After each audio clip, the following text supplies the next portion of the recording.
많이 떨리세요? 아유, 싫어요. 안 타는 게 편해요. 근데 한번 타보고 싶진 않아요. 아유, 그러니까 다 나으신 다음에. 글쎄요. 아, 지금 같으면 못 타요. 진짜 안 타요. 그런데 케이블카 외에도 김경자 씨가 두려워하는 또 다른 대상이 있다. 근데 타면서 불안해가지고 비행기 안에는 공기가 없을 것 같아. 공기도 없고 산소가 모자라서 숨이 막히면 어떡해요. 안 타네요. 단순히 겁이 많아서라고 얘기하기엔 지나칠 정도로 특정 장소에 대한 두려움과 공포를 온몸으로 호소하는 김경자 씨. 그 원인을 알아보기 위해서 여러 가지 신체 검사를 실시하기로 했다. 네, 저 심전도는 지금 괜찮으시고요. 그 고혈압이 있게 되면은 저 심장벽 자체가 좀 두꺼워져가지고 심전도가 이제 MRI 자기 공명 영상 촬영실. 시도해보고서 검사되는지 안 되는지 확인합니다. 자, 위로 조금 더 올라가십시오. 예. 자, 그런데 검사를 위해 장비를 머리에 씌우는 순간 돌발 상황이 발생했다. 하시겠어요? 네? 뭘 씌우는 거야? 이거 들어가야 돼요. 머리 다. 네. 힘들어서 못 하시겠어요? 아유, 뭘 씌우니까 답답하죠. 네. 전에도 뭐 그런 적 있습니까?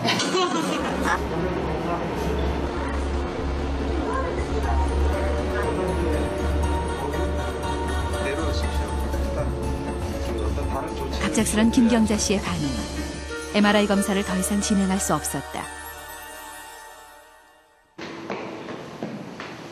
왜 김경자 씨는 항상 불안하고 두려움을 느끼는 것일까? 병원 검사 결과 별다른 신체적 이상은 발견되지 않았고 제작진은 김경자 씨와 상의 후 신경정신과 진찰을 받아보기로 했다. 손발이 막 떨어지고 그러니까. 그 MRI 찍다가. 네.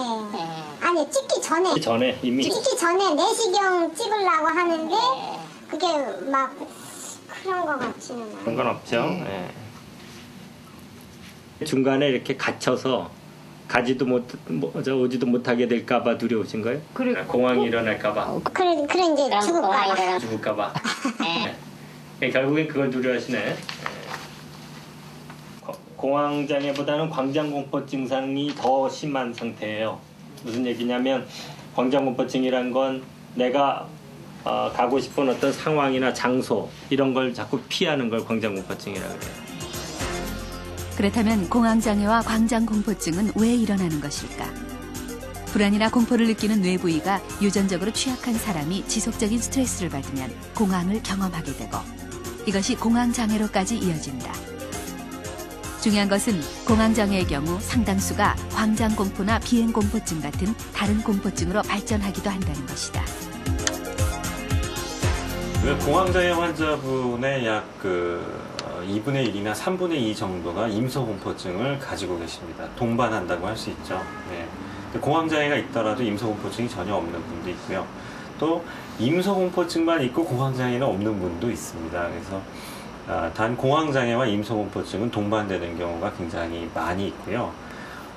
드물지 않게 또 공황장애가 있는 분들이 항공기 안전을 걱정하는 단순 비행공포증을 동시에 갖고 있는 경우도 있습니다.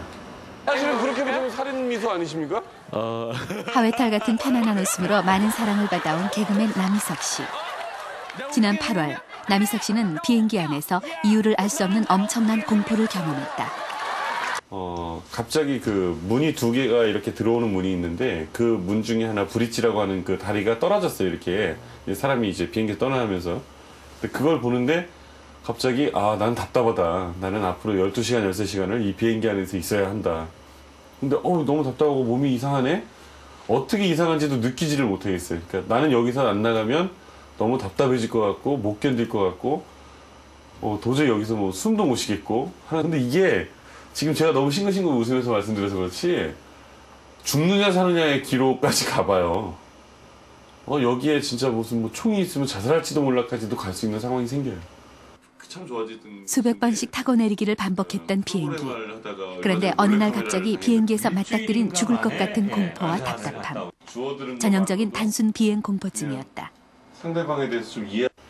진짜 문제는 뭐냐면 비행기에서 끝나는 게 아니었어요. 이렇게 가지치고 나오는 게 숫자가 굉장히 늘어나요. 그러니까 처음엔 비행기를 못 하는 거였어. 나중에는 엘리베이터가 서면 어떡하지? 라든가 아니면 집 안에 있는 게 답답해지거나 TV 안에 있는 인물이 답답해지거나 그러니까 점점 가지를 치고 나와요. 심지어는 녹화를 하고 있는데 답답하다라는 생각이 들어요. 참 희한해요, 이게. 남희석 씨가 비행공포증 때문에 겪었던 여러 가지 증상들은 공황장애를 겪으면서 광장공포나 폐쇄공포증을 함께 갖고 있는 사람들의 증상과 비슷하다.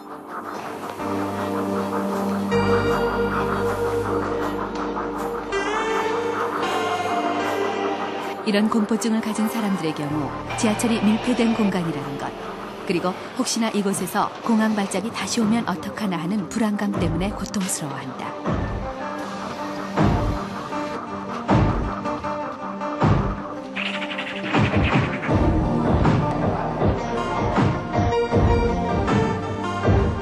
또 하나의 두려운 공간, 엘리베이터. 혼자서 엘리베이터를 타야 할 경우 만약 공황이 일어나더라도 아무도 도와줄 수 없는 밀폐된 공간이라는 공포 때문에 숨이 막혀온다. 부산에 일을 가야 되는데 KTX를 타자라는 생각을 했는데 KTX를 못 하겠어요.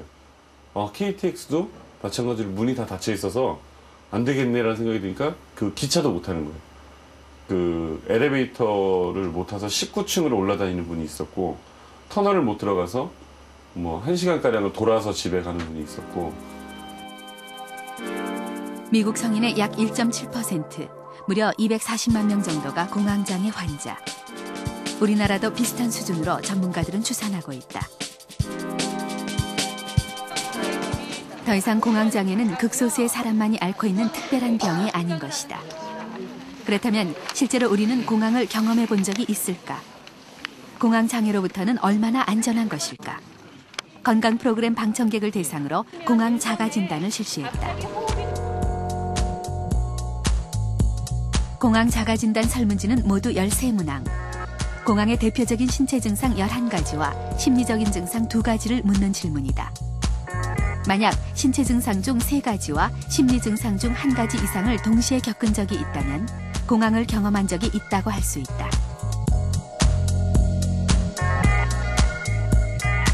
그냥 기가 약한가 보다 그렇게 생각했거든요. 이거를 심각하게 생각해보지 않았는데 이게 지금 이게 체크에 이렇게 4개 이상이 나오니까 정말 나도 뭔가 심각한가 하고 좀 두려움도 있고 이거에 대해서 좀 내가 알아야 되겠다는 그런 생각도 있고 그래요. 진찰 오고 약 받아와서 먹고 입원까지 했어요. 입원까지. 결과는 안 나서요.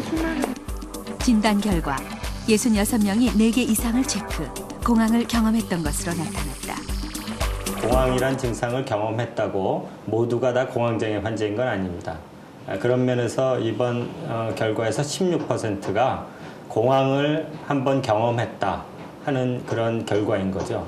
근데 외국의 결과를 봐도 한 30% 정도는 평생에 한번 공황을 경험할 수 있다 하는 결과가 있습니다.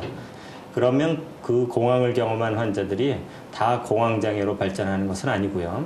공황을 경험하는데 그것이 반복적인 공황을 또 경험해야 합니다. 그게 굉장히 중요하고요. 과거에는 횟수를 중시했는데 요즘에는 횟수보다는 강도를 굉장히 중시합니다.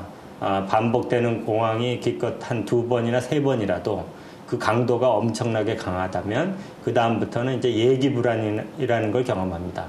예기불안이란 평소에 공황을 겪은 사람이 다음에 또 공황이 오면 어쩌나 하는 불안감을 가지고 살아가는 걸 예기불안이라고 하죠. 그런 예기불안이 있어야 공황장애로 진단 내리는데 중요한 요인이고요.